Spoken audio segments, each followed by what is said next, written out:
sejam bem-vindos ao Ecos do Pensamento. Aqui é o Regis e hoje o nosso episódio será focado no filósofo Nietzsche. E para isso eu trouxe a professora e doutora Joana, que é graduada em Ciências Sociais pela UFRN, ela é mestre em Filosofia pela UFRN e ela também é doutora em Sociologia pela UFJF. E eu vou deixar um espaço também para ela poder trazer complementações, igual recentemente eu sei que ela fez um pós-doc, então eu vou deixar ela falar um pouco, mas vai ser um prazer a gente poder falar sobre o Nietzsche hoje, que é a primeira vez em mais de 15 episódios de podcast, é a primeira vez que a gente vai trazer o Nietzsche aqui no podcast. Joana, pode ficar à vontade se quiser trazer alguma complementação, falar alguma coisa, pode ficar à vontade. Obrigada, Regis. Primeiro, agradecer o convite. Fico muito honrada, então, de ser a primeira a inaugurar esse espaço sobre Nietzsche, né? Que é um filósofo muito importante para a filosofia. Eu sei que você gosta também bastante, então vai ser bem proveitoso. E sobre a minha formação, de fato, eu tenho uma formação em ciências sociais, em sociologia e em filosofia. No mestrado que eu fiz ali de 2005 a 2007, eu estudei a questão do trágico em Nietzsche, foi uma pesquisa que eu fiz lá na UFRN, que eu sou lá de Natal, Rio Grande do Norte, e ali eu quis mostrar como que Nietzsche ele se declara um filósofo trágico e, ao mesmo tempo, ele se afasta um pouco das ideias de O Nascimento da Tragédia, que é o primeiro livro dele, o livro de estreia dele. E aí, depois eu fiz, né, o doutorado em Sociologia e aqui na UFRN, na Federal de Juiz de Fora, na UFJF, e saí para pós-doutorado também em Sociologia, mas quando eu voltei, em 2017, eu voltei a estudar Nietzsche, né? Então, fiz vários projetos junto com o Luciano Donizete, que é o professor lá na UFJF, professor de filosofia, que é meu marido, e a gente fez várias parcerias acadêmicas. A gente fez um projeto de extensão sobre Nietzsche e Sartre, e aí daquele projeto que era Diálogos Nietzsche e Sartre, que é a ideia de mostrar como que Nietzsche trata de questões que Sartre vai aprofundar depois, questão da liberdade, da responsabilidade, e a importância da arte para os dois também, porque Sartre escreve peças de teatro, literatura, então é um filósofo super amplo, e Nietzsche tem essa proximidade com a arte. E aí, dali, dessa ideia, a gente fazia leituras das peças de teatro, isso ali em 2018, 2019, foi bem interessante. E aí eu tive a ideia de fazer uma pesquisa de pós-doutorado sobre o diálogo entre Nietzsche e Sartre. E aí foi um pós-doutorado em filosofia que eu fiz aqui, também em parceria, né, com o Luciano, porque o estágio de pós-doutorado ele te dá uma possibilidade de fazer uma pesquisa supervisionada, ele não é um título, não tem uma banca, então, enfim, aí eu desenvolvi essa ideia de como que Sartre recebeu a filosofia de Nietzsche, que não foi muito bem recebida na França, por causa da guerra, né? Justamente Nietzsche é alemão e França invadida, ocupada, então teve todo um mal-entendido ali. Mas, apesar disso, há uma presença muito grande de Nietzsche na obra de Sartre. Então, eu pesquisei aquilo, como que esse diálogo era subterrâneo. E aí, dali, também, eu já comecei, também, em 2017, coordenar uma linha no nosso grupo de pesquisa, que é o grupo Fenomenologia e Existencialismo, e no grupo, a minha linha é sobre filosofias da existência e corporeidade, então, outro campo que eu atuo. E ali eu consegui reunir as minhas áreas, né, que é de ciências sociais, que eu trabalho com essa ideia da corporeidade, o corpo, como que o corpo reflete a classe social, o status, todos esses aspectos sociais, e também a questão da existência, as filosofias da existência que principalmente Nietzsche, né? Tem vários filósofos que podem ter esse título, como Kierkegaard, o próprio Heidegger também, porque existencialismo é só o Sartre. Né?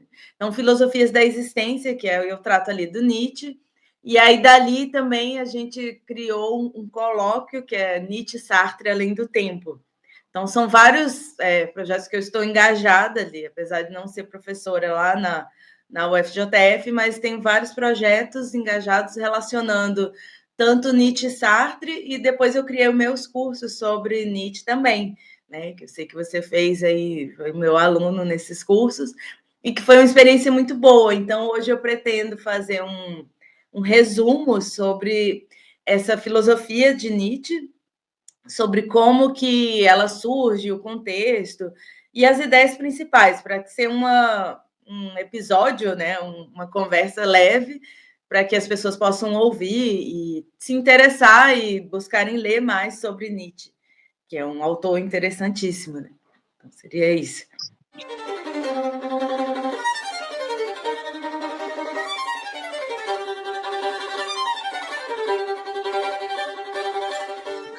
Joana, perfeito. Eu me sinto muito honrado de você ter aceitado o convite para a gente poder estar introduzindo Nietzsche aqui no podcast, que tudo que eu aprendi ali, pelo menos inicialmente, foi graças aos seus cursos. Então eles me impactaram de forma muito positiva, porque foi como você falou, a partir daquelas leituras de alguns aforismos, a explicação de alguns conceitos foi o que me fez ir atrás de livros, vídeos, palestras. Então, assim, é um filósofo super interessante mesmo. Eu queria aproveitar, eu até terminei agora um seminário, uma das professoras lá da UFJF, ela terminou um seminário sobre o nascimento da tragédia. E se a gente for seguir a ordem cronológica, esse é o primeiro livro do Nietzsche, né? Então, eu adoraria já e começar a introduzir a minha primeira pergunta sobre esse Nietzsche metafísico e essa visão do Nietzsche trágico também. Eu queria que você trouxesse um pouco dessas definições que a gente encontra no Nascimento da Tragédia. Com o nosso grupo lá, né, a gente teve alguns trabalhos, a gente fez uma interseção, a gente analisou tanto o Nascimento da Tragédia, com algumas figuras trágicas, como o Édipo Rei de Sófocles, o Prometeu de Ésquilo, enfim, Eurípides, né, que seria o suicídio dessa tragédia, que a razão começa, enfim. É muito profundo aqui, mas eu queria que você falasse um pouco mais sobre um pouco desse Nietzsche trágico e Nietzsche metafísico, e como que aconteceu essa mudança. Essa é a minha primeira questão. Boa, obrigada. Muito boa a questão. Justamente foi o tema que eu pesquisei no mestrado lá, né, que eu estava comentando. Então, Nietzsche, os primeiros escritos dele, ele começa a escrever ali em 1869, 70, e O Nascimento da Tragédia é publicado em 71, 1871.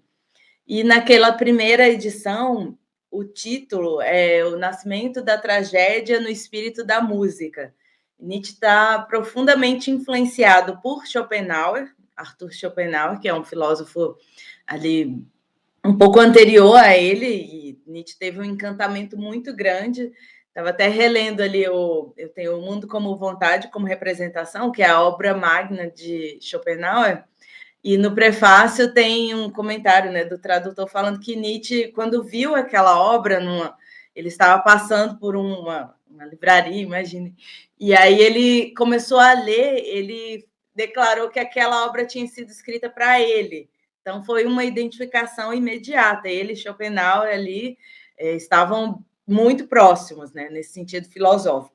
E aí ele escreve O Nascimento da Tragédia, influenciado por Schopenhauer e pela música de Wagner, Richard Wagner, que é um grande autor de óperas, né, alemão, e que representava ali, ele expressava profundamente também esse aspecto do trágico. Então, a tese ali do Nascimento da Tragédia é que os gregos criaram uma forma de suportar a existência, principalmente o aspecto da finitude, da nossa morte, né? Resumindo. Então, como que os gregos fizeram para suportar o fato de que a gente morre e que nós não somos imortais como os deuses? Então, a arte, ela servia como um antídoto contra esse sofrimento. Ela vai nos levar para um momento, um instante, em que essas fronteiras, né, entre todos os indivíduos, o aspecto de que nós somos finitos, de que nós morremos, que nós somos insignificantes, né, nesse sentido, ela rompe com tudo isso. Então, Nietzsche vai falar que esse efeito da tragédia, aquele momento catártico, ele não provoca medo ou dor, não, pelo contrário, ele nos provoca um êxtase em um êxtase dionisíaco. Então, ali Nietzsche está dialogando com as grandes teorias da tragédia, principalmente Aristóteles, aí se colocando a favor de Schopenhauer, porque no esquema do Schopenhauer existe o mundo, que é a representação da vontade, assim, dito de modo bem resumido, né? Schopenhauerianos não me condenem aqui. Mas a vontade corresponderia à coisa em si. Então, algo que a gente não conhece. Mas para Schopenhauer, ela se reflete em nós, que a vontade se reflete em nós sob a forma de desejos, e nós temos todo esse aspecto de tentar conter nosso desejo, porque ele vai levar a sofrimento, que ele não quer ser saciado. Então, nesse momento da tragédia, que a gente é levado a esse êxtase, Nietzsche relaciona esse momento dionisíaco a essa vontade, como se a gente se diluísse nesse mar da vontade e fôssemos tomados por esse uno primordial, é o termo que ele usa ali no Nascimento da Tragédia, para ele relacionar com o dionisíaco. Só que nesse momento, esse momento não dura para sempre, ele é interrompido pelo princípio de individuação, que é representado por outro deus grego, que o uno primordial é representado pelo Dionísio, que é um deus relacionado à embriaguez, à festa, aos momentos de celebração da vida, e Apolo é relacionado ao princípio de individuação, que vai quebrar esse uno primordial, esse êxtase. Então, é quando há esse momento das representações, da ação individual, e Apolo é o deus do autoconhecimento, do si mesmo, né? Conhece-te a si mesmo, que tem lá no templo de Delfos, que é dedicado a Apolo. Então, são esses dois momentos que regem as tragédias, e para Nietzsche, os gregos criaram esse aspecto do trágico, da tragédia, da arte, para poder lidar com a finitude. Então, se a vida é dolorosa, ela tem instantes em que ela nos arrebata, ela nos tira desse momento ruim e a gente esquece por alguns instantes da nossa finitude, da nossa mortalidade. Então, o principal aspecto da tragédia, ali do Nascimento da Tragédia, é essa mensagem de força contra a finitude, contra a morte, como se nós nos tornássemos eternos naquele instante, é de eternizar um instante.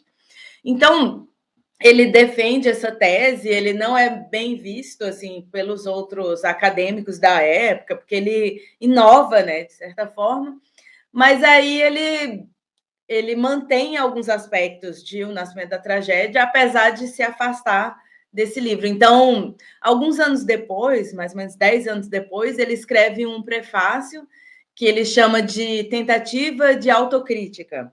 E ali ele escreve que O Nascimento da Tragédia foi uma obra importante para ele, mas ficou esse resquício metafísico, como você colocou aí, que é essa divisão entre o uno primordial e o princípio de individuação. Seria a vontade, a coisa em si, e a representação, o mundo, os fenômenos. Então, esse jogo ali, que é metafísico, ele abandona, né, esse sistema metafísico, mas ele mantém a mensagem do trágico. Então, a noção do trágico, da afirmação da vida, apesar do sofrimento, apesar dela ser dolorosa e breve, de todo esse caos que nos envolve, e, ao mesmo tempo, desse caos nascer uma estrela dançante, como ele vai falar em Zaratustra, tudo isso se mantém. Então, ele rompe com aqueles aspectos do Schopenhauer, que era o grande referencial dele na época, e de Wagner também, que aí já é por outros motivos mais relacionados ao antissemitismo.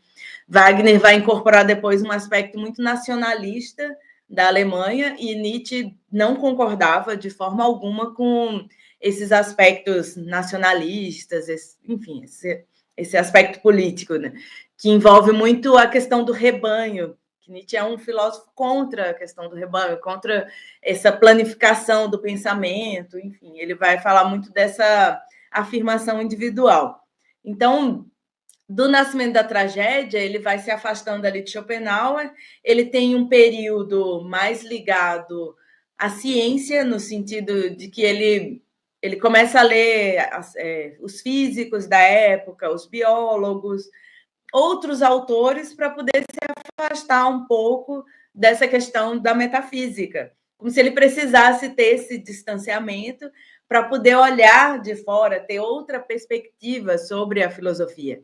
Então, é dali que vai surgir, depois do Nascimento da Tragédia, tem várias obras, né? Mas tem os livros que foram publicados e editados por ele, 2 deles desse período, que é Humano, Demasiado Humano, que é de 1878, e A Aurora, que é de 81. Então, são 2 livros muito importantes, né, nessa cronologia ali do Nietzsche, e ali ele vai tratar de aspectos como a moral, né? Ele faz uma crítica à moral, à religião, ele também faz uma crítica à metafísica, a esse dualismo, né? Essa divisão entre o mundo verdadeiro, né? Que seria que haveria uma essência ali, uma coisa em si incognoscível, e as representações, o falseamento da realidade.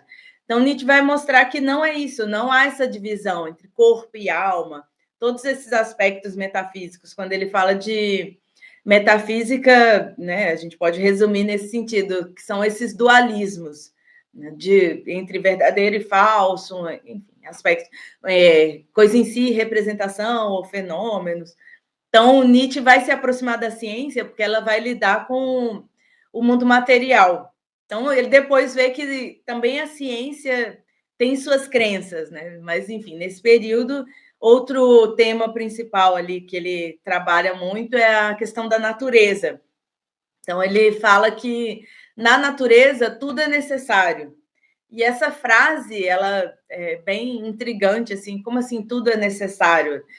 Ele quer dizer com isso que não há uma causa, no sentido de uma razão superior, a própria noção de Deus que haveria criado a natureza para que ela ocorresse dessa forma. Não há essa causa.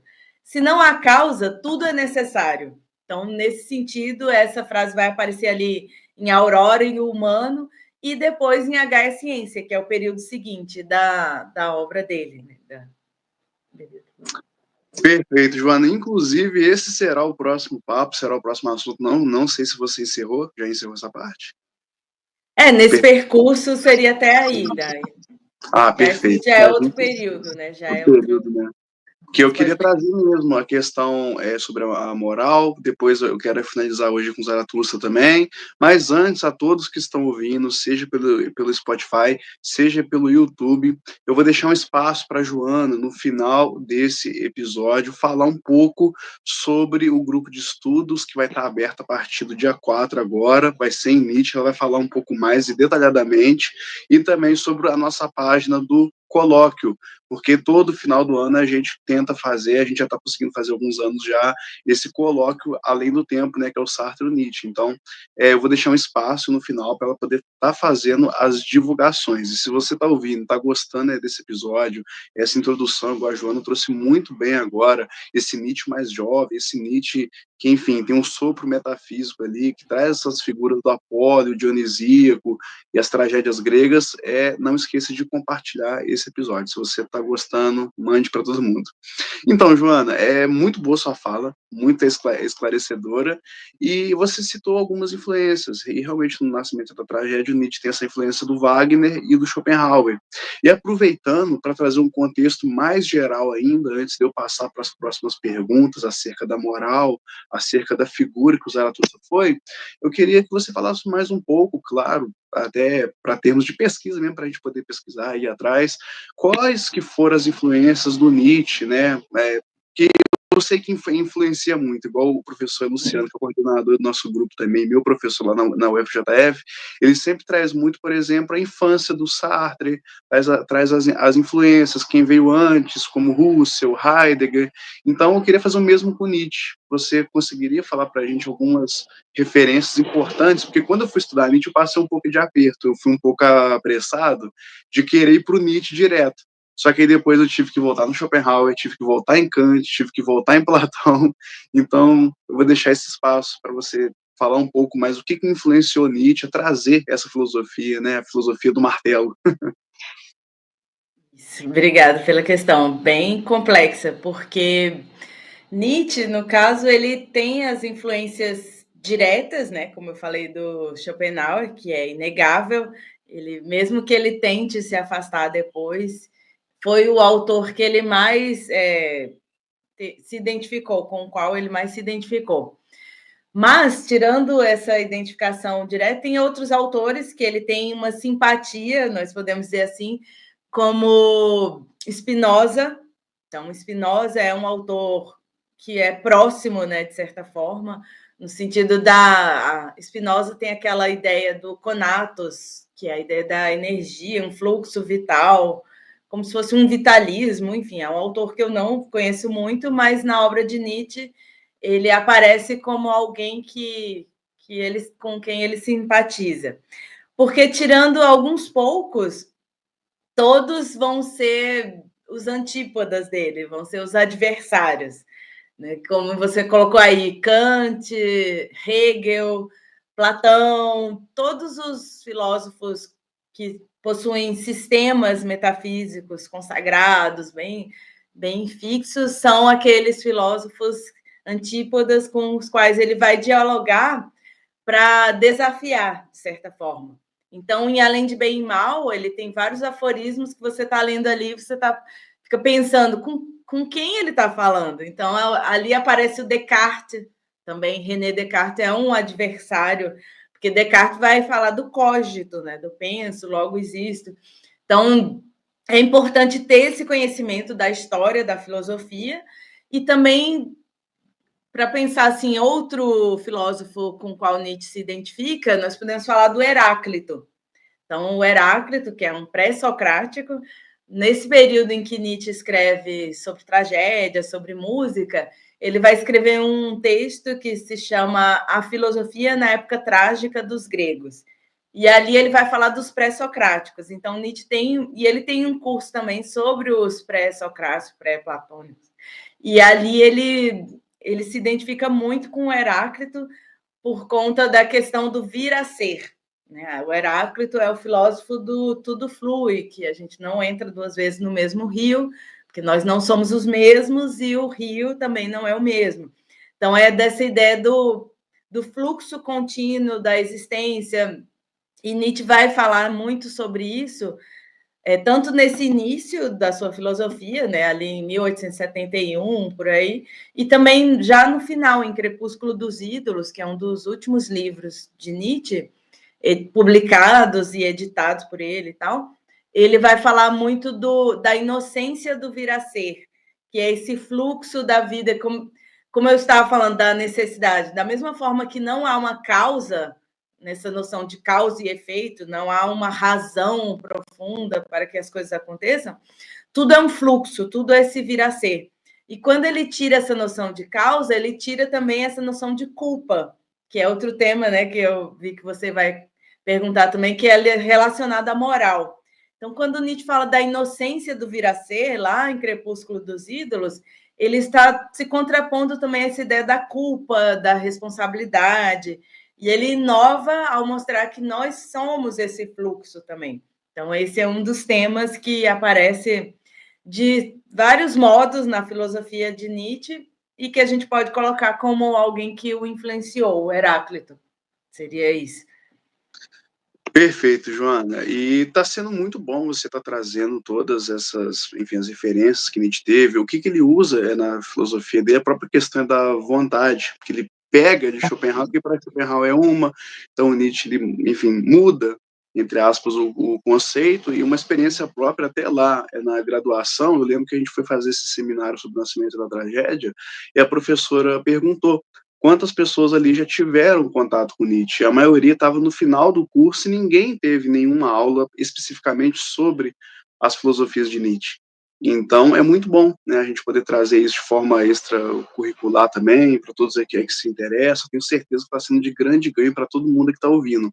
E aproveitar, né, que a gente está falando, avançando um pouco nas pautas que Nietzsche traz, eu queria falar sobre aquela polêmica frase muito mal interpretada, tenho certeza que vai ficar claro depois desse episódio aqui, que é a famosa frase Deus está morto. né? Então, eu queria que você falasse um pouco sobre essa frase e a questão que o Nietzsche tem acerca da moral, a crítica da razão, mas principalmente sobre Deus está morto. Eu acho que e todo mundo está ouvindo precisa de um contexto sobre essa frase. Ótimo. Legal, boa questão, porque aí retoma um pouco esse percurso, né, esse caminho que eu estava traçando sobre a obra de Nietzsche. Ali depois de Humano, Demasiado Humano e Aurora, Nietzsche começa a escrever H é Ciência. H é Ciência é publicado ele começa a escrever, né, e ele publica os primeiros livros em 1882. E em H é Ciência tem um aforismo, que é o aforismo 125, que se chama O Homem Louco. Então, esse homem louco, ele é uma imagem muito interessante usada por Nietzsche, e ele que vai proferir essa frase, que é super polêmica. Então, ali, H é Ciência, né? É bom saber que é desse período em que Nietzsche ele já havia falado sobre ciência no sentido positivista do termo, né? Ciência que oferece resultados exatos e tal. E aí ele vê que não é também o caminho, não é por aí. E aí ele vai propor uma Gaia Ciência, uma ciência feliz. E esse termo ele pega lá dos trovadores medievais que faziam música, enfim. Ele quer fazer uma filosofia, uma ciência nesse sentido, uma Gaia Ciência, mas não a ciência no sentido científico, mas um conhecimento que faça as pessoas quererem dançar. Ele termina o livro, inclusive, falando sobre isso. Então, nesse aforismo 125, é interessante porque ele vai conseguir chamar a atenção dos leitores de uma forma bem metafórica, porque é um aforismo que ele começa assim: vocês ouviram falar do homem louco, aquele que saiu com uma lanterna, uma lamparina, né? Imagine uma lamparina acesa em pleno meio-dia e foi para o mercado e ele falava, o homem louco, procuro Deus, onde está Deus? E aí as pessoas olhavam para ele, mas ele não sabe do que aconteceu, ele não está sabendo. E aí o homem louco grita para todos, Deus está morto, e nós o matamos, né? Vocês e eu, enfim, é um aforismo lindo, né? Eu recomendo que vocês leiam, porque ele é bastante teatral, nesse sentido dramático, né, do termo. Eu falei de memória alguns aspectos aqui que eu lembrei, depois posso ler alguns trechos, mas a ideia, né, tirando todo esse aspecto, essa beleza artística, né, da escrita do Nietzsche, ele está se referindo também à perda desses fundamentos. Então, quando ele fala Deus está morto, a gente tem que ter esse conhecimento da história da filosofia, de que é a noção de Deus que vai fundamentar o conhecimento verdadeiro. Então, com essa noção, né, ali em Platão vai falar do mundo das ideias e do mundo dos fenômenos. E aí tem um longo período, né, de platonismo em que a filosofia ela se torna refém, né, no sentido de ser sequestrada pelos dos mosteiros, né, pela religião. Então a filosofia e a religião, o cristianismo se apodera daquele esquema platônico, né?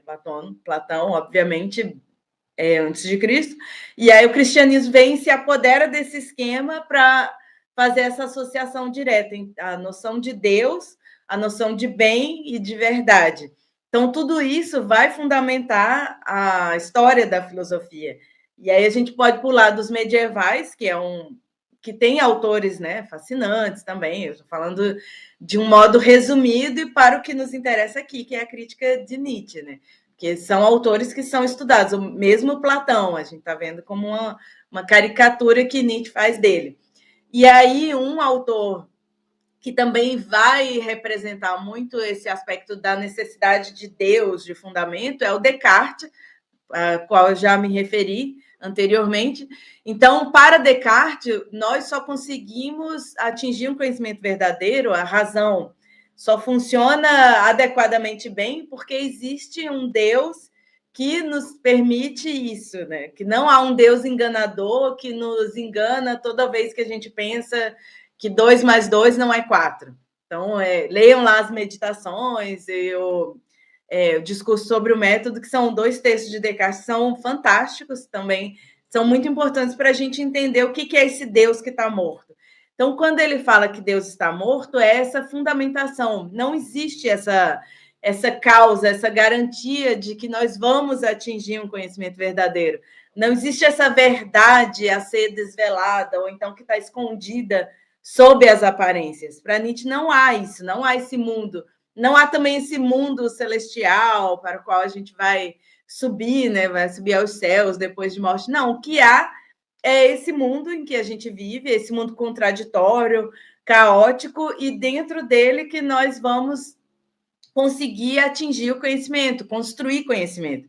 Então, Deus está morto nesse sentido. E aí, esse aforismo é importante para a gente entender o perspectivismo, que é também um método antimétodo, né, vamos dizer assim, que Nietzsche desenvolve, e ali na HS Ciência já aparece um pouco sobre o perspectivismo, que é abandonar essa ideia de que há um núcleo central, que haveria um conhecimento, uma verdade escondida atrás das representações e dos fenômenos. Não. O que há são perspectivas, e nós vemos o mundo através de várias perspectivas, e nós vamos interpretando essas perspectivas de acordo com o ponto a partir do qual a gente olha. Então, o mundo é feito a partir de várias perspectivas, e elas se confrontam. Então, quando ele tira a noção de Deus ali, ele está tirando tanto esse aspecto da moral, da religião, que não há essa causa que direciona a nossa conduta, então nós não somos determinados, o nosso destino não está traçado por um Deus. E, ao mesmo tempo, ele abre essa possibilidade de conhecimento mais amplo. Então, para terminar aqui, eu peguei aqui o livro da HS Ciência, e aí ele grita, né? Já lhes direi, nós o matamos, você e eu, somos todos seus assassinos, é o homem louco falando. Mas como fizemos isso? E aí vem uma parte que é super poética, ele fala o seguinte: como conseguimos beber inteiramente o mar? Quem nos deu a esponja para apagar o horizonte? Que fizemos nós ao desatar a terra do seu sol? Para onde ela se move agora? E aí ele fala, não vagamos como que através de um nada infinito. E aí depois ele vai concluir, Deus está morto, Deus continua morto e nós o matamos. Como nos consolar a nós, assassinos entre assassinos? Não deveríamos nós mesmos nos tornar deuses para ao menos parecer dignos dele, desse ato? Nunca houve ato maior. Então, ele está falando também dessa libertação, e ele conclui esse aforismo 125 falando: eu venho cedo demais. E aí as pessoas já não conseguem acompanhar essa ideia que ele fala que nós precisamos nos posicionar diante dessa morte, nós precisamos nos libertar verdadeiramente. Ele fala que o pensamento dele é de véspera. Então, por isso que a gente se refere a Nietzsche como um pensador extemporâneo. E ele é difícil de ser ensinado, como você estava falando, dentro de um curso de filosofia, porque ele é como se fosse uma passagem. Ele é a passagem, né, da filosofia moderna para a filosofia contemporânea. E, ao mesmo tempo, ele é um filósofo extemporâneo, porque ele antecipa temas que vão ser tratados ali na filosofia contemporânea e que são atuais, né? Até hoje são relevantes. Então, é nesse sentido que ele vem de véspera, né? O homem louco fala isso e Nietzsche também. Nesse sentido. Joana, é muito bem explicado, é bem poético mesmo os trechos, e eu que até te falar isso, pode ficar à vontade para trazer aqui para a gente os aforismos, que fica mais lúdico, as pessoas conseguem compreender e realmente é bem melhor. E complementando também, na minha posição de mero aluno, de mero aprendiz ainda, perfeito, é exatamente isso. Em Crepúsculo dos Ídolos também, citando uma outra obra que eu vou deixar aqui para todo mundo que tiver interesse em procurar, além do cristianismo, ele também critica outros tipos de metafísica, ele critica utopias, como, por exemplo, né, não o comunismo em si, mas a ideia, né, do comunismo, a razão socrática, ou seja, é negar este mundo, dar as costas para esse mundo em prol de um outro mundo, entendeu? De um mundo além, de um outro mundo terreno. Então, assim, o Nietzsche ele afia essas críticas para a gente não cair é o niilismo, né? Que é essa falta de sentido no nosso mundo. Então, assim, perfeito, foi muito bom mesmo. E eu vou deixar aqui ter um espaço que o Nietzsche, né, um autor, como a professora acabou de falar, é muito difícil, o Luciano mesmo, na aula que eu tive com ele de Filosofia Contemporânea 1, ele é muito difícil de se situar. Ele é um filósofo, é moderno, é contemporâneo, ele é uma passagem, como você disse exatamente, é uma passagem, é muito difícil de determinar qual lugar da filosofia ele está. E, claro, que a gente vai ter outros episódios sobre o Nietzsche, então eu já deixo aqui o meu convite novamente para a professora Joana, que os próximos meses eu quero trazê-la de novo para a gente poder desmiuçar algumas questões que, se fosse para a gente falar sobre tudo, a gente passaria horas e horas aqui falando, porque são muitas obras, são muitas influências, são muitos temas que o Nietzsche aborda, desde cultura, desde metafísica, desde moral, então é bem extenso mesmo, tá? E, no mais, eu que já aproveitando nessa cronologia que a gente está fazendo, esse trecho do Homem Louco, tem muitas passagens iguais a essa também no Zaratustra, né? Algumas passagens do homem está na corda, enfim, entre o abismo, enfim, eu agora esqueci o aforismo exato, mas a professora... Pode falar. Sim, justamente, no prólogo de Zaratustra, é bom que a gente continua mais uma vez ali, ao mesmo tempo que ele vai escrevendo H.E. Ciência, ele começa a escrever o Zaratustra. Então, são 2 livros que vão sendo escritos ao mesmo tempo. Ele termina, H.E. Ciência são 5 livros, aí ele publica o 5º livro, já quando o Zaratustra já está escrito. Então, são 2 livros muito próximos, e justamente a figura do homem louco lembra muito, né, e é uma referência direta ao prólogo ali do Zaratustra. Nesse prólogo, Nietzsche vai falar que o Zaratustra, que é uma referência ao profeta, né, Zaratustra, do zoroastrismo, mas que ele, assim, não faz uma referência direta a Zoroastra de forma alguma, ele só usa o nome, né, Zaratustra. E ali ele vai falar que o Zaratustra viveu 30 anos numa caverna, e aí ele quer descer ao mercado para conversar com os homens, né? Conversar com o povo e tal, interagir ali no mercado. E aí ele sai e ele, na floresta, ele encontra um velho eremita, um velho ali, um senhor, numa árvore e tal. E aí esse velho se refere a Deus, e aí Zaratustra cumprimenta ele, aí sai falando assim, ué, ele não sabe que Deus está morto.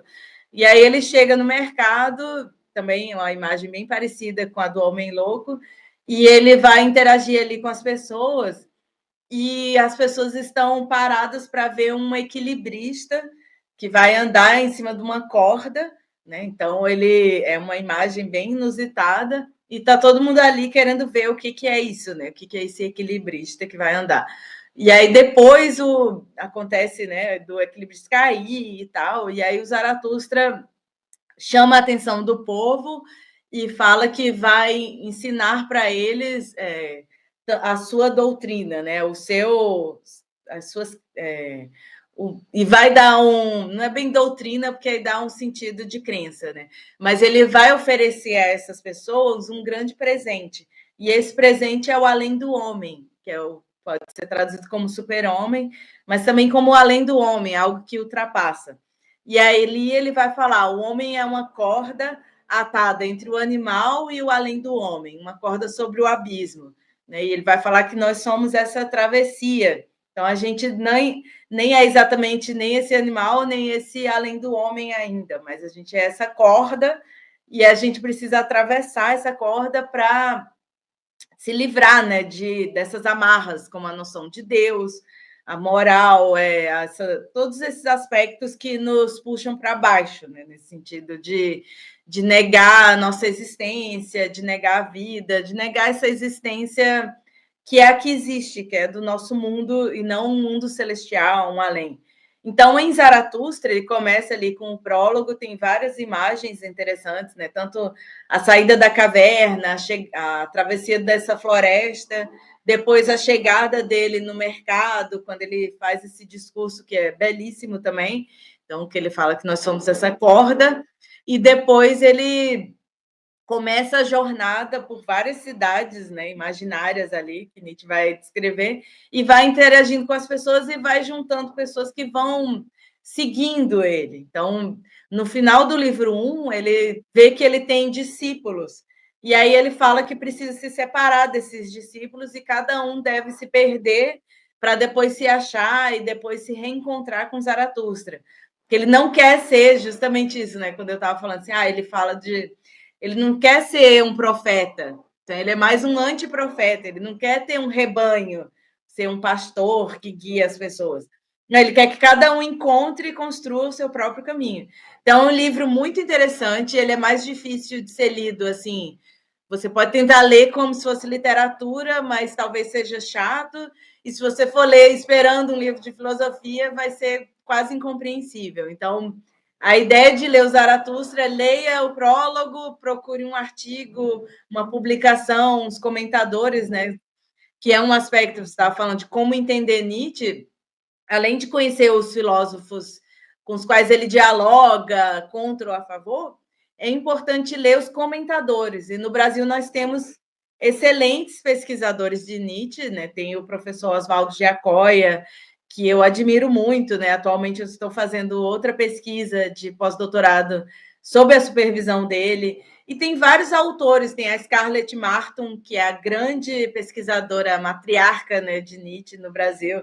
Ela é a coordenadora do GEM, então ela é da USP, ela é fantástica também, tem vários. Enfim, para ler Zaratustra e entender todas essas imagens, Roberto Machado escreveu também. São vários intérpretes de Nietzsche, porque Nietzsche escreve com suas metáforas ali, e ele quer dizer várias coisas, isso tem um embasamento. Então, não é simplesmente ler e dizer, eu acho que ele quis dizer isso. Não, a gente, quando pesquisa Nietzsche, a gente vai confrontando as obras do próprio autor. Então, ele se refere aqui no 125 ao Homem Louco, e no prólogo ele retoma essa ideia. E aí é possível entender toda essa mensagem do Zaratustra, a importância, tanto que o subtítulo de Zaratustra é um livro para todos e para ninguém. Então, ele é para todos, porque ele traz esse presente para a humanidade, que é o além do homem, e para ninguém, porque ele não quer ser esse pastor que forma um rebanho. E outro aspecto, né, só para fechar esse período de Zaratustra e Gaia Ciência, é que é aí que ele vai ter a visão do eterno retorno. Então, Nietzsche, ele era um filósofo andarilho, né? Ele andava muito, e na Suíça ele está num lago, do lado de uma pedra, e aí ele tem essa visão do eterno retorno, essa ideia de que tudo retorna, de que as coisas são um fluxo incessante e que nós temos que dizer sim a essa vida que nós estamos vivendo. Então, a noção de eterno retorno aparece tanto em H. Ciência como no Zaratustra. No Zaratustra, ela aparece acho que é o livro 2, agora não lembro se é o livro 2 ou 3, mas é o capítulo que se chama Da Visão e do Enigma. Então, nesse capítulo, Nietzsche vai também mostrar uma imagem muito estranha, que ele está andando e tem um pastor de ovelhas e uma cobra entrou dentro da garganta desse pastor e aí ele grita para ele morder a cobra. Então, é uma imagem muito louca, né? Meio aleatória assim, mas aí que tudo tem um significado, a mordida, a risada, né? De você assumir esse instante, de você dizer sim, né, à vida, apesar da dor, né, de estar sendo sufocado e de ruptura, enfim, é toda uma história. E nesse momento também ele está carregando um anão nas costas, que é se livrar do peso, né? Ele está com um peso nas costas e aí ele tira ele das costas. E aí a ideia do portal do Eterno Retorno, que chama o portal instante, ou portal momento, tem várias traduções, é que há duas linhas, uma eterna para trás e uma eterna para frente, e que nós estamos situados nesse instante e que efetivamente nós só temos esse instante. Então, nós vivemos essa temporalidade, né? Voltados para o futuro e para o passado, mas o que há de fato é esse instante. Então, de certa forma, Nietzsche faz esse pensamento sobre o tempo e ali o eterno retorno funciona como um referencial, vamos dizer assim, de conduta. Então, se a gente viveu tudo isso no passado e tem ainda um futuro em aberto, tudo que a gente faz deve ser assumido. Então, ele vai falar no outro capítulo, no Zaratustra também, se chama Da Redenção. E ali ele fala que nós precisamos transformar todo foi assim do nosso passado em assim eu o quis. Então, eu quis que fosse dessa forma. Então, é nesse sentido que não há determinação, não há um aspecto de livre-arbítrio, né? Como se houvessem algumas opções ali fechadas e a gente escolhesse uma. Não, para Nietzsche há esse fluxo de acontecimentos, então a ideia de liberdade em Nietzsche está muito mais relacionada à liberdade da filosofia contemporânea, né? A gente pode fazer essa relação com Sartre, do que o livre-arbítrio, que é a própria ideia dos autores precedentes a Nietzsche, Schopenhauer, Kant, quando vai falar do imperativo categórico, enfim. Então, são duas obras muito importantes. É possível ler ao mesmo tempo Zaratustra e H.E. Ciência, com a ajuda também dos comentadores, dos intérpretes. Isso é importante também. Seria isso. Perfeito, Joana. Em Zaratustra, que é um livro realmente muito difícil, assim, para quem está começando, pelo menos eu, quando peguei, eu ouvi isso sobre Nietzsche, eu peguei ele, passei um pouco de dificuldade, porque eu não tinha sido introduzido aos conceitos anteriores, para você poder entender a obra. E essa dica que você deu, que realmente a gente tem grandes referências aqui no Brasil, né, grandes professores, grandes pesquisadores. Eu lembro que foi num curso que eu fiz com você, no Caminhos de Zaratustra, você chegou a dar essa dica também, rapidamente, e foi o que me ajudou nesses 2 anos e pouquinho que eu tô lendo, tô pesquisando, foi o que me ajudou a entender melhor toda a filosofia de Nietzsche. É um outro olhar que você tem, né, quando você tem os comentadores como apoio para você poder ir para a obra mesmo. Então, uma dica, assim, de ouro. Todo mundo está ouvindo aqui, é uma dica de ouro. E, claro, que eu quero, nos próximos episódios, quero te chamar mais vezes, se você tiver tempo, claro, se tiver disponibilidade, que tem muita coisa a ser falada, né? Tem os ideais ascéticos, em genealogia da moral, a moral nobre, a moral escrava. Em Zaratustra mesmo, eu quero dedicar um episódio só para falar das 3 metamorfoses, né? Do camelo, a criança, o leão. Então, tem muita coisa para a gente falar. Para mim, eu fico muito feliz de estar te recebendo aqui. É um tema que eu já queria falar há muito tempo, mas eu falei, não, eu quero guardar. Eu quero guardar para quando surgir um espaço na agenda da Joana, eu sei que vai ser aquele episódio ótimo. E foi. E no mais, Joana, para a gente poder encerrar aqui, eu quero te dar um espaço para você poder falar sobre o seu grupo, falar dos horários, quando que vai ser, como que vai funcionar, aí deixar o seu e-mail e também, se quiser falar sobre o colóquio, não sei se tem datas ainda, mas se não tiver, você também pode deixar as redes sociais, ou como que a pessoa consegue achar aqui no YouTube também, que já fica mais fácil. Então, eu vou deixar esse espaço para você poder estar anunciando. Isso, obrigada. Realmente, Nietzsche é um tema, assim, muito extenso, né? Vamos fazer outros encontros para falar. A gente conseguiu chegar até Gaia e Zaratustra. Eu acredito que tenha sido uma introdução, né, para vocês que estão vendo, ouvindo, terem esse ânimo de ler a obra nietzschiana. E sobre o grupo de estudos, foi o que eu falei no início, né? Eu tenho essa linha dentro do nosso grupo de pesquisa, que é um grupo coordenado pelo Luciano, e desse grupo faz parte também o professor Paulo Afonso, da UFJF também. Então, nesse nosso grupo, a minha linha é Filosofias da Existência e Corporeidade. Eu vou começar a fazer reuniões, 2 reuniões por mês, para a gente tratar de vários temas. Eu vou começar com HS Ciência, já escolhi alguns aforismos para a gente trabalhar. Então, vai começar agora na segunda-feira, dia 4 de agosto, às 4 horas. Então, vai ser 1h30 de encontro. Esse primeiro encontro, eu vou fazer uma introdução à filosofia de Nietzsche e já tratar do prólogo de HS Ciência, que ele fala de vontade de verdade, enfim. E aí a ideia é que aí na outra reunião a gente já trate de algum aforismo específico do livro 1, que eu escolhi a consciência, e assim por diante, que seja um ambiente mais informal, né, que não seja no formato de aula, mesmo que eu faça a exposição do aforismo, a leitura, como eu fiz aqui, li um trecho. A ideia é que haja essa participação e que seja possível se familiarizar mais com a obra de Nietzsche. Então, a ideia do grupo é essa, vão ser dois encontros mensais online, então vai ser sempre online, isso facilita bastante a participação, e nesse horário, segundas-feiras, a partir das 16 horas, das 16 às 17h30, por aí. E sobre o nosso colóquio, nós fizemos o primeiro ali em 2022, então em 23 fizemos também, e em 2024 fizemos o terceiro colóquio. Ele ocorre sempre nesse período, final de agosto para setembro. Mas esse ano provavelmente vai acontecer no final de outubro, porque o coordenador do nosso grupo está sendo o coordenador do GT de Filosofia Francesa Contemporânea, e o evento vai ser presencial aqui em Juiz de Fora, né? Então, por conta disso, a gente resolveu prorrogar um pouco o nosso, jogar um pouco para o final de outubro, para a gente ter tempo de organizar. O tema vai ser também esse aspecto da contemporaneidade, dessa disputa de narrativas, né, como se costuma dizer, essa questão de valores, do perspectivismo também.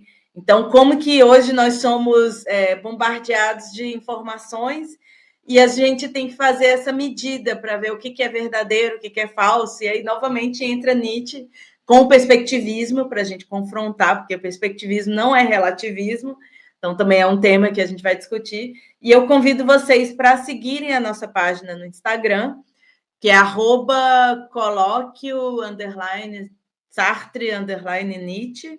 Então, com certeza vai estar escrito aqui. E o meu Instagram também, para quem quiser participar do grupo, é @travessia.livre. E ali pode me mandar mensagem, que o grupo vai começar segunda-feira. O ideal é que já comecem todos, né, ao mesmo tempo, mas eventualmente pode abrir mais vagas.